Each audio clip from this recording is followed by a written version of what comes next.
Salut à toi, ami codeur ou codeuse, tu es avec Maxime des Frères Codeurs. J'espère que tu vas bien. Et aujourd'hui, on se retrouve pour une vidéo très spécifique, c'est une vidéo un peu personnelle. En fait, l'objectif, c'est de te parler du métier d'ingénieur en système embarqué.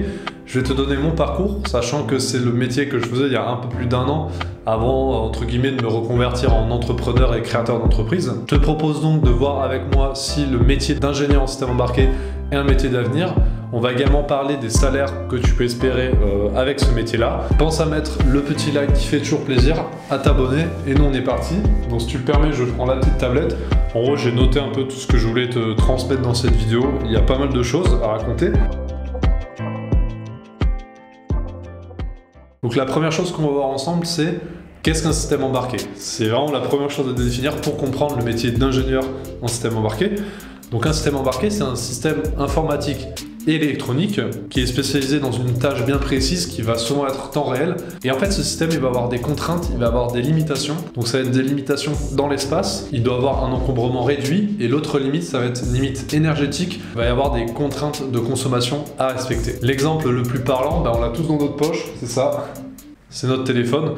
Et voilà, comme on peut le voir, c'est bien un système informatique électronique qui est dédié à des tâches bien précises et surtout qui a des contraintes d'espace, voilà, il faut que ça rentre dans la poche, et des contraintes d'énergie. On essaie toujours d'augmenter l'autonomie des téléphones, etc. Après, le système embarqué, il peut être beaucoup plus volumineux. Ça peut être un micro-ondes, une voiture, un avion ou même un satellite. Et tu l'auras deviné, ce sont bien les ingénieurs en système embarqué qui conçoivent les vibromasseurs. Donc on voit que les domaines d'application sont très larges, ça peut être de l'aéronautique, du médical, du militaire, multimédia, transport, industriel. C'est très large, voilà. Dans tous ces domaines-là, on va trouver des systèmes électroniques informatiques qui sont voués à plein d'utilisations. On peut donc dire sans hésitation que c'est bel et bien un métier d'avenir que je te conseille fortement. Donc là, on va voir un peu le parcours que j'ai eu à travers ce métier-là et à travers mes études. Alors j'ai fait mes études à l'école Polytech qui est basée à Sophia Antipolis. C'était des études d'ingénieur, donc c'est un cursus de 5 ans qui commence avec 2 ans de prépa un peu généraliste. Ensuite tu vas aller en école d'ingé et là tu choisis un domaine. Donc moi en choix j'avais informatique, électronique, maths, bâtiment, des choses comme ça, et je me suis tourné vers l'électronique. Ensuite, au bout de la 4e année, donc la 2e année d'école d'ingénieur, tu vas pouvoir choisir une spécialisation. Donc à savoir, moi il y avait du traitement de signal, télécommunication réseau, et une autre dont je me souviens plus, et système embarqué. Et c'est la spécialisation que j'ai choisie. Et tout de suite, ça m'a beaucoup plus plu. Il y avait davantage de programmation.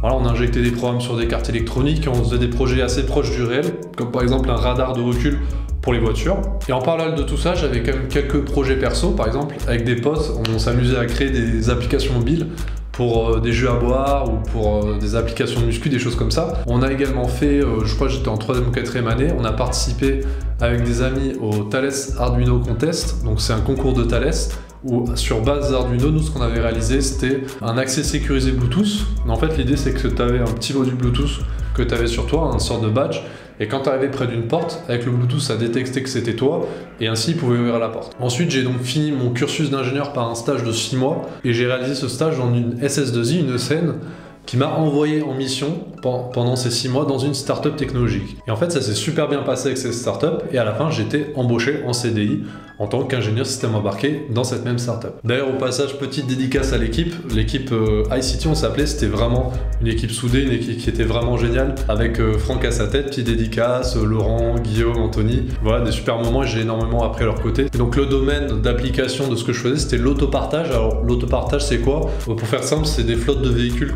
qui sont éparpillés dans un lieu donné, souvent ça va être dans des villes, et ces véhicules-là sont réservables via une application mobile. Et l'idée est de permettre à des gens qui sont à pied, par exemple, de se rendre d'un point A à un point B avec une voiture qui est mise à leur disposition. Pour rendre cela possible, on intégrait un système embarqué aux voitures. En fait, le but, c'était que ce système embarqué, il avait 2 rôles principaux, c'était de récupérer les informations de la voiture.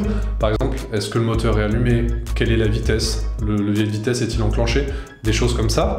Et l'autre but de ce système embarqué, c'était de communiquer avec les serveurs. Parce qu'il faut qu'à tout moment, le serveur sache si un véhicule est libre, où il est réservé, où il est en train de rouler, etc. Donc ça, c'était vraiment les principales fonctionnalités du système embarqué. Ensuite, je vais te donner un peu les différentes couches sur lesquelles j'ai pu travailler, sans trop rentrer dans les détails, bien évidemment, parce qu'après, on va être plus dans des secrets pro, dans des secrets de fabrication. Donc pour faire simple, on va dire la couche la plus basse, ça reste la couche hardware, donc une carte électronique. Dessus, on va avoir un microprocesseur, un module GSM, module GPS, module Bluetooth, un accéléromètre, des choses comme ça. Sur le microprocesseur, on va avoir une distribution Linux qui est adaptée au système embarqué, avec les drivers, etc. Ensuite, on va avoir une couche en C, dont le but est de communiquer un peu avec les drivers, les contrôler, également récupérer des informations à assez bas niveau. Ensuite, la dernière couche la plus haute logicielle, ça a été une couche en Java. C'est plutôt une couche applicative qui contient un peu l'état du véhicule. C'est une sorte de machine à état du véhicule pour savoir s'il est réservé, s'il est libre, s'il est en train de rouler, etc. Donc voilà, je vais pas aller plus loin dans les détails parce que ça se fait pas trop. Mais en tout cas, c'était pour montrer que c'est un métier super varié. D'un côté, on va être sur une carte électronique en train de mesurer des tensions avec un voltmètre, et de l'autre, à un autre moment de la journée, on va être en train de créer une classe Java qui va utiliser des données d'accéléromètre pour envoyer une alerte. C'est vraiment super varié et c'est pour ça que c'est un métier qui est vraiment passionnant et où on s'ennuie jamais. Alors maintenant, on va parler un peu thunes. Alors mon salaire, je l'avais révélé dans une précédente vidéo, combien gagne un développeur. Donc tu le connais peut-être déjà, c'était 36 000 € bruts par an. Et voilà, j'estime qu'au bout d'un an et demi, j'aurais pu monter à 40 000 € bruts par an, qui équivaut à peut-être 2 400 € net par mois. Les autres membres de l'équipe, ils étaient entre 40 000 € et 45 000 € bruts par an. Ils avaient un peu plus d'expérience, entre 3 et 5 ans d'expérience. Donc voilà, pour vous donner un peu la fourchette des salaires. Et voilà, on a un peu fait le tour de tout ce que je voulais te dire sur ce métier de système embarqué. Pour le rappel, c'est un métier qui est vraiment varié.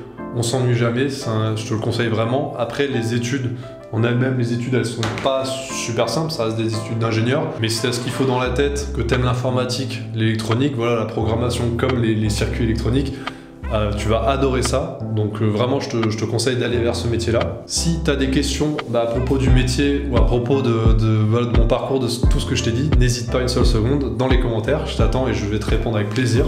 N'hésite pas à lâcher le petit like, le petit abonnement, tout ce qu'il faut, le petit partage si ça t'a plu. Et moi, je te dis à la prochaine.